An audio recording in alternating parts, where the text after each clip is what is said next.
Jack, ready?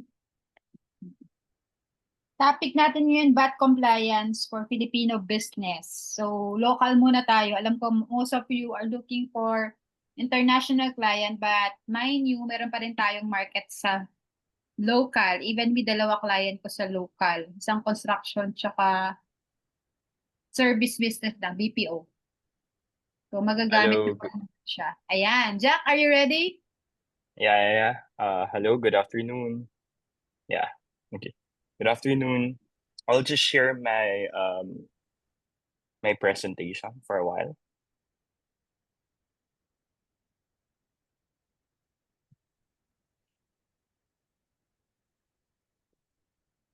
Okay. I hope you can view my screen right now.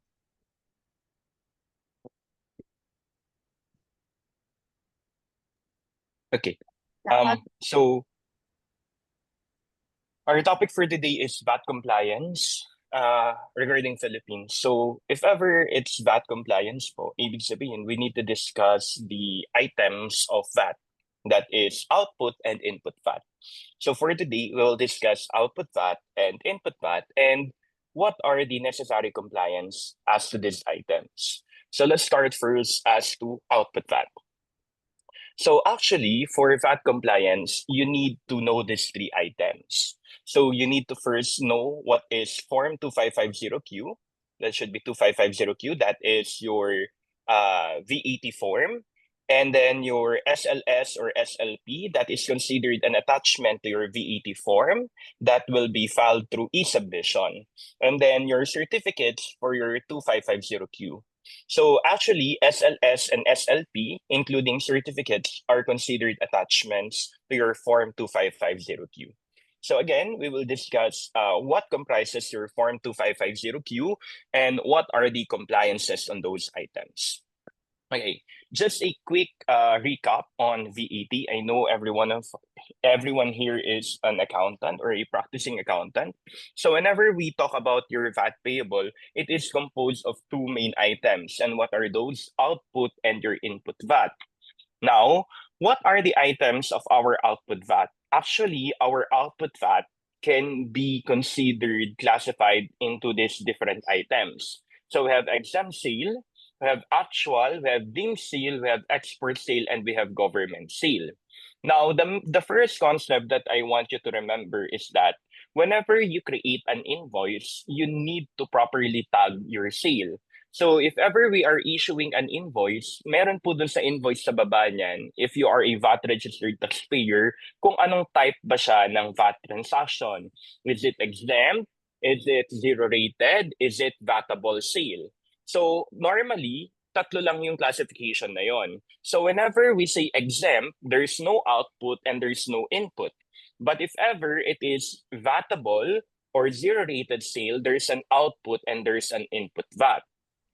Now, what is the rule here? If ever it's an exempt sale, you can never claim an input VAT. So let's say, for example, po ganito. Meron kang 10,000 na exempt sale. Meron kang 20,000 na zero-rated sale. Tapos may 20,000 ka po uling VATable sale. So in short, ang total sales may 50,000. Ngayon, may input VAT ka, ang total na input VAT mo ay 5,000 pesos. So kumbaga, 5,000 na input VAT, and then, ang hirap pala, wala tayong board. Kailangan natin ng board. Anyway, so may 10,000 tayo na exempt, may 20,000 tayong VATable, and may 20,000 po ulit tayong amount ng ating zero-rated sale. Now, kung meron tayong 5,000 na input VAT, can we claim the whole input VAT? Our answer there is, whenever there's an exempt sale, you cannot claim the input VAT. Okay? So, wait, let's try to share an Excel file for us to see this one. Okay. So let's say, for example, ulitin po natin, we have an exempt sale amounting to 10,000. We have zero-rated sale amounting to 20,000. And then we have VATable sale amounting to 20,000. So ang total po nating sales is 50,000. Now, we said earlier that if ever that is a zero-rated sale, if that is a exempt sale, no output, no input.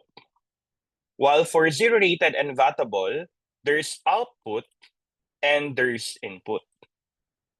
So in short, if ever we have input VAT amounting to 5,000 pesos, the question here is, can you claim this input VAT in full? The answer is no. Why can't you claim this input VAT in full? Because if there is an exempt sale, you cannot claim all the input VAT. So based on our presentation, we say here that if there's an input VAT attributable to an exempt sale, it will never be claimable. Now, if it is not attributable, you need to prorate. How does prorating work? So when we say we prorate, we go back to our Excel file. So if ever we prorate, to prorate it, we prorate it this way. So we get for the exempt all over your total sale. So our exempt amounts to 10,000. And then our total sale amounts to 50,000. So in short, the percentage or the prorate is equal to 10,000 all over 50,000. So that's 20%. Now, if we have input VAT of 5,000, we said this 20% is not claimable. So if our input VAT therefore is equal to 5,000, we remove the exempt sale, exempt, the attributable or the input on exempt based on our prorata, which is equal to 20% or 10K of our exempt sale all over 50K total sale multiplied to our input VAT. So multiplied to 5,000. So this will give us 1,000 pesos. So our claimable only will be 5,000 minus 1,000. Our input VAT is 4,000. Okay, why is this proper? Because I encountered clients that if ever they have exempt sale, they still claim all their input VAT. That is incorrect.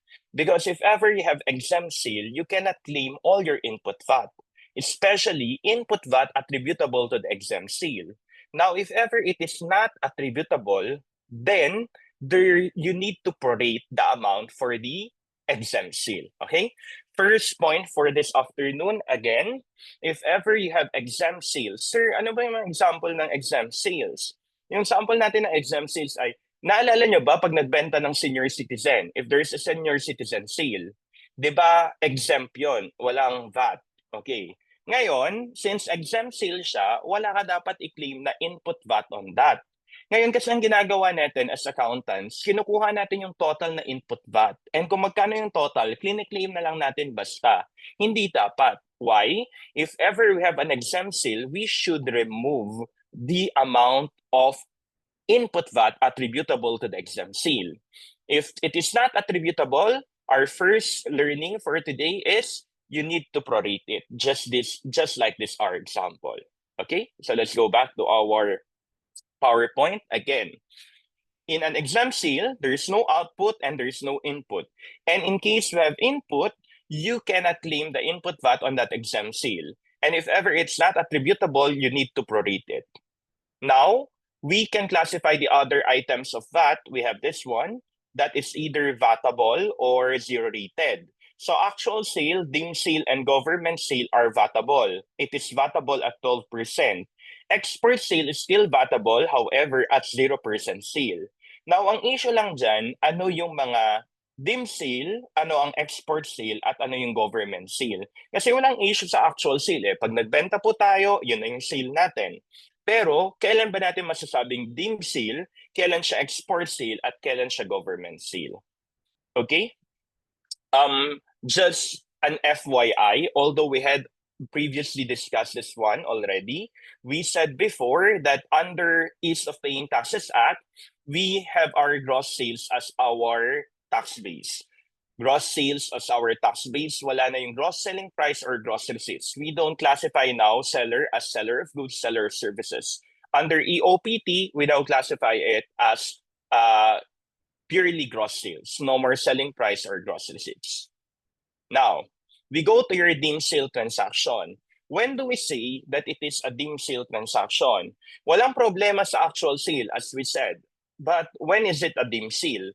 Under our tax code, the following are deemed sale transaction. What is a deemed sale? Hindi siya talaga sale, pero our tax code treats it as a sale.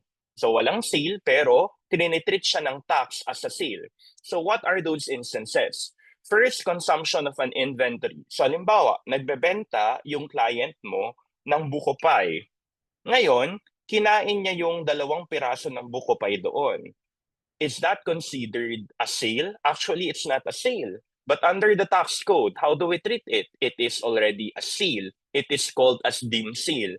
Now, if that is a dim sale, meron bang tax yan? Yes, we have an output VAT on that, assuming it is a vatable taxpayer. Next, if ever that is distribution to stockholders or distribution to creditors. Oh, halimbawa na naman, nagbebenta ka ng buko pie.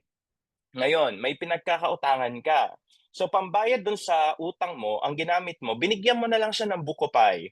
We call that dim sale transaction. It is not actually a sale, but the law treats it as a sale. So it is subject to output VAT.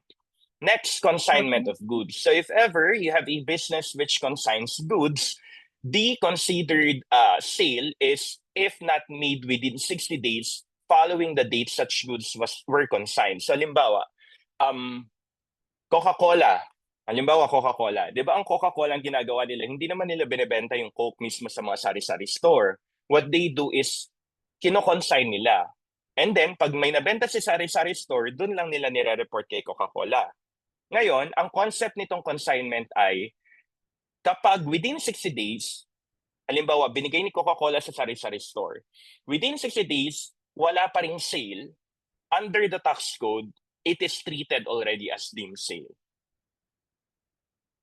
Next, when you retire from business or when you cease your VAT status, it is also deemed sale. So ano tong concept uli ng deemed sale? Deemed sale means hindi talaga siya sale, but under the tax code, we treat it as a sale. Now, what will be our basis? Madali lang sa sale kung ano yung selling price natin, yun yung basis natin ng VAT. How about if it is a deemed sale? If ever it is a deemed sale, for the first 4 items, consumption of inventory, distribution to stockholders, distribution to creditors, consignment of goods, our tax base is market value of goods. But for retirement of business and cessation of VAT status, our tax base is the fair value or the book value, whichever is lower. Okay? So those are the things that you need to understand for a deemed sale transaction. Next, we go to our next item of sale. So sabi natin, ang kailangan nating alamin uli ngayon ay kailan siya deemed sale, kailan siya export sale, at kailan siya government sale. Tandaan, kapag export sale siya, it is considered zero rated.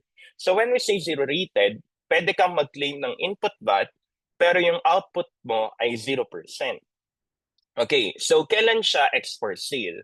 When it is a direct export, in short, talagang from Philippines to abroad. We also have here the services performed abroad. These are considered export sale. And then we have another under our law, which is pursuant to your Create More. So the sale to an export-oriented enterprise is considered an export sale. So what is an export-oriented enterprise? Pag sinabi nating export-oriented enterprise, ito yung mga enterprises under ecozones, yung mga PEZA, Chiesa, yung mga yon. So those are enterprises within that ecozone. And that enterprise is primarily for export. So when do we say that the enterprise is primarily for export or it is export oriented? If 70% of its sales are considered exported. So kapag doon ka nagbenta, it is considered zero rated. And when we say zero rated, ang tax niya ay 0% sa output VAT. Next, we have your government seal. So for government seal, ang kailangan yung tandaan dito, whenever there is a government seal and you are a VAT registered taxpayer, you need to withhold from the government. So that is, or the government will withhold on your seal. That is 5% creditable withholding VAT. So this is a creditable withholding VAT. In short, kung may output ka, mababawasan yan ng input VAT minus the creditable withholding VAT, that will be your VAT payable. It's 5% on your sale net of VAT. So halimbawa, nagbenta tayo sa government worth 112,000. Okay? Nagbenta tayo sa government worth 112,000. So our government sale is 112,000 pesos. Now, this is, let's say, VAT inclusive. So in short, we have to remove the VAT. So we remove the VAT, less VAT. So that will be 12 over 112. So our VAT is 12,000. So the price net of VAT is equal to 100,000. So we multiply this one to your creditable withholding VAT. Your creditable withholding VAT is 5%. So 100,000 times 5%, this is 5,000. This 5,000 is the withholding from the government. So since this is the withholding from the government, kumbaga from your sale of 112,000, we deduct the creditable withholding VAT amounting to 5,000. Then, ang net amount received mo is 107,000. But in your 2550Q, you will report output VAT amounting to 12,000. And if ever you have input, you deduct the input. However, that amount will still be decreased by the creditable withholding VAT. So, minus the creditable withholding VAT of 5,000. So in short, kumbaga ang babayaran mo lang ay 12,000 minus 5,000. So if ever you have a sale to the government needs to withhold 5% creditable withholding VAT. And what is the effect of that creditable withholding VAT? It will decrease the amount of your VAT payable. So if we go back to our PowerPoint presentation, so output less input, the 5% creditable withholding VAT will decrease your output to get your VAT payable. So that's for government sale. Okay? So before we proceed to input VAT, let's just have a quick recap. So on our recap, we said we have the following sale. Export, we have your actual, we have your deemed sale, we have your zero rated sale, and we have your government sale. Now, based on these sales, what did we say? We determine whether there's an output and when there's an input. Export, no output, no input. Actual, there is output at 12%. And you can claim input. Next, for deemed sale, you can still claim in output at 12% and an input. For zero rated, you can claim at 0% and there's still an input. While for government sale, you can claim 12% output and there is an input, but there's an additional for a government. And that additional for the government is known as creditable withholding VAT. What is our creditable withholding VAT for government? It will be 5%. Okay? So, our first topic earlier, kapag may exempt sale, if ever you have an exempt sale, wala kang input, wala kang output. And if ever you cannot attribute the input, kailangan tanggalin mo siya. While for actual deemed zero rated and government, you can always claim input. For creditable withholding VAT, that is only applicable to government. 5% of price net of VAT. So let's proceed to our input VAT. So for our input VAT, we have the following classifications of input VAT. We have actual input VAT. Aside from actual input VAT, we have your transitional input VAT and your presumptive input VAT, including any VAT on importation. So apat naman ang panggagalingan ng input VAT natin. Again, first, actual input VAT, presumptive input VAT, transitional input VAT, and lastly, we have your VAT on importation. So let's start first with transitional input VAT. So what is transitional input VAT? Baka lang may mga kliyente kayo. So if ever, etong business na to, hindi VAT, tapos within the year, naging VAT siya. So, pwede kang mag-claim ng transitional input VAT. So when do you claim transitional input VAT? When a person who becomes liable to VAT or any person who elects to be a VAT-registered person. Again, hindi ka VAT, ngayon magva-VAT ka. We call that transitional input VAT. And what is the rate? It is the actual VAT or 2% of the inventory value. But for the inventory value, excluding goods that are VATable or VAT exempt. So 2% of the beginning inventory, which is VATable or actual VAT on beginning inventory. So tandaan lang, kapag may client or may business which is previously non-VAT and now registers as VAT, then it will be subject to transitional input VAT. May additional kang pwedeng i-claim. That is 2% of the beginning inventory that is VATable or actual VAT on beginning inventory. Next, presumptive input VAT. Ano naman tong presumptive input VAT? Ito, hindi applicable sa lahat ng business. Saka lang kapag ikaw ay processor or yung business mo ay sardines, mackerel, milk, cooking oil, packed noodles, or refined sugar. So, halimbawa, may sardinas company ka. Ngayon, bumili ka ng mga ingredients for the sardines. So yung ingredients ng sardines, pwede kang makaklaim ng presumptive input VAT. So 4% of the gross value in money of their purchases of primary agricultural products. So only the primary agricultural products. So halimbawa, sardinas yung business mo, bumili ka ng sardinas, bumili ka ng carrots, bumili ka ng tomatoes, bumili ka ng pepper, mga ganon. So apat yung, kumbaga, yung main na ingredients mo. Alin dyan yung may presumptive? Only the agricultural. So pwede ba yung sardinas? Hindi pwede. Bakit? Sardinas ay marine. So pwede ba yung carrots? Yes. Kasi agri naman yan. Tumutubo sa lupa. Yung tomato, tumutubo sa lupa. Peppercorns, tumutubo sa lupa. So we can claim presumptive input VAT. We cannot claim presumptive input VAT on the sardines. The sardines will be subject to no presumptive input VAT, while the others are subject to presumptive input VAT at 4%. So transitional, if you are non-VAT going to VAT, presumptive input VAT if your business is within these items. So sardines, mackerel, milk, cooking oil, packed noodles, or refined sugar. If you are the processor, kapag processor ka, hindi yung nagbebenta ka lang. Dapat ikaw yung gumagawa ng sardinas mismo, mackerel, ng milk, ng cooking oil, para makaklaim ka ng presumptive input VAT. And then lastly, VAT on importation. Ito, lahat ng nag-i-import, meron tayong VAT on importation. So, paano natin siya kukumputin? Kukumputin natin sa landed cost. Ano ba yung landed cost? Yan yung dutiable value plus duties plus charges plus any excise tax. You multiply it to 12%.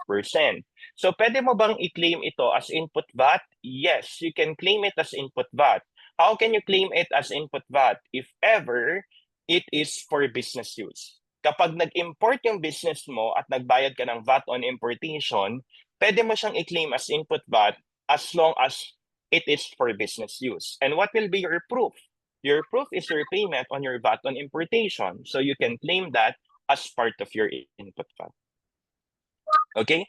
So how will you substantiate an input VAT? So if that is a transitional input VAT from non-VAT to VAT, paano mo masasabing pwede ka mag-claim ng transitional input VAT? If ever, nag-submit ka sa BIR ng inventory of goods, that is with a detailed list, yun yung merong transitional input VAT. Sa deem sale naman, alam nyo ba na kapag may deem sale, kailangan mag-issue ka ng invoice. So kapag kumuha ka ng input VAT on your deem sale, kailangan may invoice.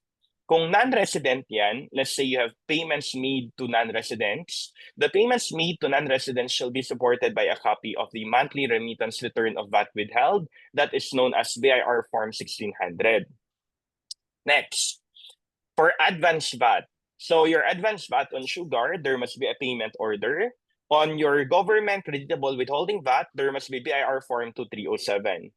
And in general, if ever you are claiming VAT, input VAT from your receipts, your invoice or receipts must be with the amount of the sale, the amount of VAT, the TIN of the issuer or purchaser, and the description.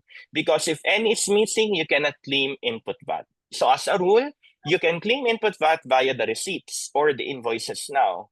However, for other types of input VAT, it must be properly supported. So what are the items? For transitional, there must be a detailed list. For deemed sale, there must be an invoice. For non-residents, there must be a payment of BIR Form 1600. For advance VAT, there must be a payment order. And for government, there must be BIR Form number 2307. And next, we have your compliance for IOCTA for uncollected receivables. So what is this uncollected receivable and unpaid payable? The concept of this uncollected receivable and unpaid payable is, ngayon kasi sa IOCTA, ang ginagawa na natin is, if ever meron po tayong sale or credit sale, dapat may output VAT na yan. Ngayon, paano kung hindi natin siya makokolekta? Kapag hindi mo siya makokolekta, from the due date, let's say, nagbenta ka on Q1, and then, nung due date, hindi mo na-kolekta, meron na tayong bago ngayong uncollected receivables. There will be an adjustment to your output VAT, so you can now deduct the output VAT on the next quarter. So that will be Q3. And if ever you recover it, you need to add it to your output VAT during the period of recovery. So if ever the recovery is Q4, then you need to add that on Q4. Paano naman kung bumili ka? And then, yung purchase mo ay credit. So we call that unpaid payables. So you will declare it at the time you purchase it. Let's say it's Q1, you declare it on Q1. And upon due date, you need to pay it. But what if hindi mo binayaran? We call that unpaid payables. So you will deduct input VAT during the period it is unpaid. So pwede mong i-claim on Q1, pero i-deduct mo lang din on Q2. And then finally, if ever you will settle it, let's say binayaran mo nung Q3, then i-add mo uli sa input VAT. Paano po kung nangyari siya on the same quarter? Q2, hindi mo siya nakolekta, hindi mo siya nabayaran, pero binayaran mo rin ng Q2, di wala kang adjustment. So parang mag-zero out siya. If you want, you can still report it. If not, okay lang din naman kasi zero out lang din naman siya kasi nabayaran naman. Lastly, for VAT refund, kailan tayo nagkakaroon ng VAT refund? Before, we can only have a refund if ever it is zero-rated or effectively zero-rated sale. That is 2 years from the close of the taxable quarter. So kapag zero-rated sale pala, sabi natin kanina, pwede nating i-claim yung input VAT. Pero paano sobra-sobra-sobra yung input VAT mo? Pwede ka bang mag-refund? Yes, 2 years after the close of the taxable quarter. Pero if you cancel your VAT registration or you will close now your business, that is 2 years from the date of cancellation or the date of issuance of the BIR tax clearance. Ito naman po yung update ng ating Create More. Okay, so to properly comply to our VAT, again, the following should be known by you. First, your BIR Form 2550Q, that is your VAT form. And ano yung mga laman yan? Yung mga output nyo at saka yung input nyo. And ano yung laman ng output natin? Yun yung mga sales ninyo. May mga actual sales tayo, vatable sales, meron tayong deemed sales, may government sales, may exempt sales, and merong zero-rated sales. Next, input naman. Sa input, from your purchases or actual purchase, meron din tayong transitional, meron tayong presumptive input VAT, meron din tayong input VAT on importation. Pero ang importante, dapat alam ninyo kung kailan siya may output at kailan may input. Kapag may exempt sale, tandaan, dapat walang input sa exempt sale. So kapag hindi attributable, you should prorate it. Next, if you have sales or purchases, you must report quarterly SLS and SLP. So that is your summary list of sales or summary list of purchases. This is actually an attachment to your BIR Form 2550Q. And this SLS or SLP must be submitted to your e-submission. So, itong SLS or SLP, madali na lang ito kasi meron tayong BIR relief system dyan. So, you just need to enter the sales and the purchases during the month and validate that. And you get the total validation or the validated files for the quarter and submit it to e-submission. And again, certificates. What are these certificates? Certificate that will prove your input VAT claims. And what are those? You have your BIR Form 1600. We have also your BIR Form 2307. We have your payment orders. We have your payment for VAT on importation. So as long as you can claim those as against your 2550Q, then you need to attach those certificates. Okay? So those are the things that you need to understand and learn as to our VAT compliance or VAT compliance here in the Philippines. So proper invoicing on your sales, whether it is exempt, zero rated, or it is a VATable sale, and proper claiming of your input VAT. Take note, you cannot just claim input VAT. There must be a proper item of your input VAT. Sabi natin kanina, dun sa input VAT natin, kailangan meron yung ating amount of sale, amount of VAT, name of the TIN and issuer of purchaser, the description or nature of the goods or services, and the date of transaction. And may bago dito sa ating input VAT. Ang bago natin sa VAT ay itong uncollected and unpaid payables. Okay? So that's it for VAT compliance. Thank you. I'll now stop sharing and maybe you have questions. I'll freely clarify if ever you have questions. Ayan, thank you so much, Jack. Ako marami rin ako natutunan, especially dun sa sorry, medyo ako I admit may times na hindi rin ako masyadong updated dun sa output VAT na kapag hindi bayad, hindi na singil, i-adjust. Paano pag sobrang dami na ng transaction natin? How matatrack kayo ng isang bookkeeper yon? Do you have any idea sa mga nagpa-practice ng local? Ang daming purchases, di ba? Tapos sabi mo dun, tama ba ako? Sabi mo dun, pag hindi mo siya nabayaran on that particular quarter, for example, last quarter, nag-input VAT ka na, tapos hindi mo pa siya nabayaran this last quarter, i-adjust mo siya. Bawasan mo. Opo. Bawasan mo yung input VAT mo. So you have to track talaga kailan nag-take over yung... Yes. So kasi dati... Due date na. Oo, kasi dati bahala, hindi naman sa bahala na. Yung normal kapasok. Claim lang po ng claim. Opo, before. We just keep on claiming. Kaya ingat po tayo kasi if ever you will be subjected to penalties, alam nyo naman na po yung BIR, wala na po silang sinasanto ngayon, whether it's small business or a big business. Especially so with the new regulations. Kaya mas magandang updated po tayo both for input and output VAT. So yun nga yung question, how as an accountant or bookkeeper, wag na bookkeeper, accountant, we don't want to call us bookkeeper kasi accountant and CPAs who's doing the books of the client. Make way na matrack pala yun, tama? Yes. So dapat you can really track the due dates of your accounts, especially your receivables and your payables, lalo na kung may output and may input VAT yan. Because you cannot just claim it. So, ang dami na pong softwares ngayon that we can make use right now to track that. And when can we say it is considered non-claimable already? And one is our current partner today, that is Automate, which is the current background of Miss Marian. So Automate helps you, of course, to look into your due dates, whether it is paid or unpaid, and whether we should already remove some of our output VAT and our input VAT. Ingatan po natin yan, lalo na it's a new regulation and it needs to be enforced. So if ever you will increase your input VAT, you will be subjected to penalty.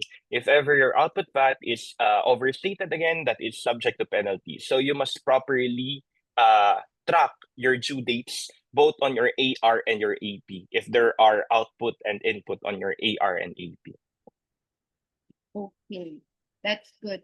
Yan. So, ayun lang pala. So, soon, medyo siguro mga next session natin, let's dig more about it. Pero ako, natutunan ko yan ngayon. Sorry, medyo ako din lost na sa mga ruling. Maganda talaga meron tayo. Ay, may question daw. How about the billings that were not claimed on bill date?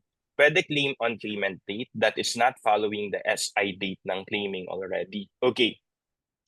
So, if ever there are billings that should be billing date lang po to, hindi siya mismo yung SI date or same po yung billing date and SI date.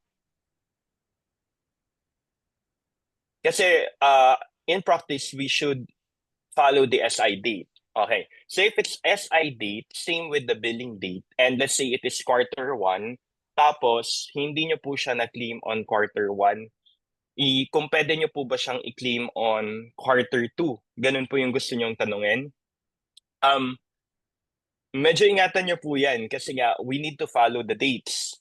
So kung kailan nag-occur yung transaction, especially it's now accrual, kung kailan nangyari yung transaction, whether or not you have already paid it, you should already claim the output or the input. Now, the best option there is to incorporate it. You can just rectify or amend your BIR form if you still want to claim it. If not, but you want to claim the expense, you can just claim the expense without the VAT. Ganun po. And as to the sale, mas malaki ang problema po niyan kung sale yan. Kasi kung sale siya, ang problema naman natin dyan ay hindi nyo siya na-report during the time of filing. So kung quarter 1 talaga yan, you need to amend your form. If I were you po, pwede nyo pong i-amend yung form na lang bago pa makita, especially if it's a big amount. Okay, any more questions, guys? Pa-type naman, guys, kung may natutunan tayo today. O mas natatakot kayo sa ulan ngayon. Parang sa akin, ang lakas na ng hangin. Mas kinakabahan ako. Kayo ba? Question daw sa voice. Rectified the past filing, pero nga po, di pa rin paid on that filing period. Yun nga po yung sinasabi ko. We are not already looking into whether or not it is paid under Ease of Paying Taxes Act as long as it is already accrued, meaning it's already a sale, it is already taxable. It is not now taxable on the time you receive it. It is taxable at the time of sale. Kaya nga may concept na tayo ng unrecovered or unpaid payables and unrecovered receivables, mga ganun po. Kasi we are now being taxed for VAT at the time of sale.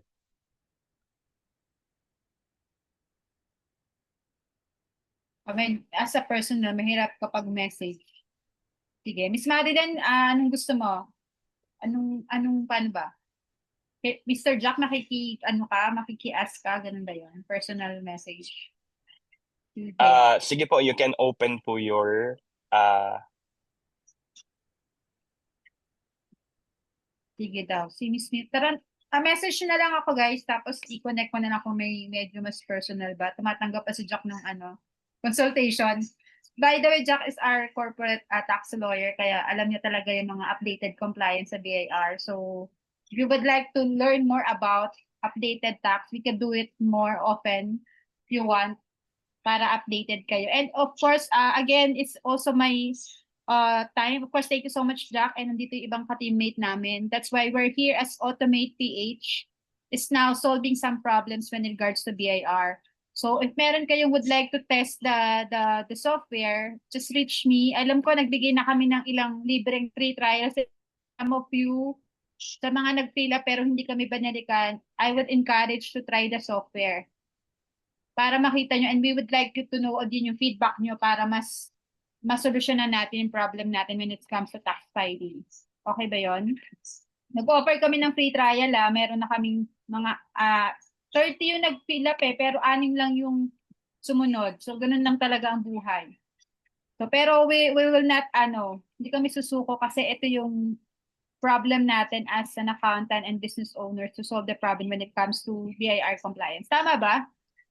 So AI na siya. So yun lang. So Jack, thank you so much. And tara, picture muna tayo so we could wrap up na. O, madami daw natutunan. Thank you so much, Liz. And sana marami pa. Magbigay kayo ng topic na gusto niyo pang matutunan para we could ask Jack. Available naman si Jack. Basta sabihan na siya ahead. Ha, marami pa. Ako natuto din ako ngayon. And soon, bukas ulit may tayo session ha. Picture. Thanks, Jack. Thank you rin po. Maraming salamat po sa lahat. Ay, walang naalis. Picture muna tayo. Kanina umabot tayo na 50. Thank you, Grace. And for those of you, baka gusto niyo mag-show up. Ayun si Miss Emily. Si Miss Annabelle. Miss Annabelle, hindi ka ba nag-cutting class ngayon? Naka-uniform pa si Miss Annabelle. Gusto ko yan. Miss Neros. Ayan. Si Emily nasa office, oh. Naka-in yarn. Okay, 1, 2, 3. Ayun, si Marilyn. Gusto natin yung gustong matuto talaga. Diba? Kasi nakakabusog ng utak yan. Mukha tayong matalino kapag marami tayong alam. Ang babayaran tayo sa knowledge natin. May pera po sa lokal. Huwag niyo pong sukuan ng Philippine tax kahit alam natin yung mga issues ngayon. Huwag tayo magpadala sa issues ngayon.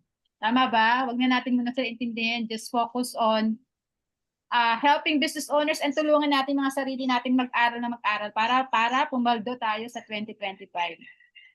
Ayan. Thank you so much. Classmate na sila ng Annabelle. Mga nag-cutting class dyan to attend the webinar. Gusto ko yung nagka-cutting class. Yan. Thank you, Jack. Thank you, Ali. Thanks. Sino pa nandito? Si Ayesha at si Edward nandito. Okay? Thank you so much, Jack. Thank you, Marian. Thank you. Upload namin to sa YouTube. Bye, Para guys. competition. Ang ganda ng competition ni Jack. Gusto ko siyang ulitin. Bye. Thank you. Thanks. O yung iba, ano problema nyo? Teka lang. Ano yung ba umalis? Wala ha.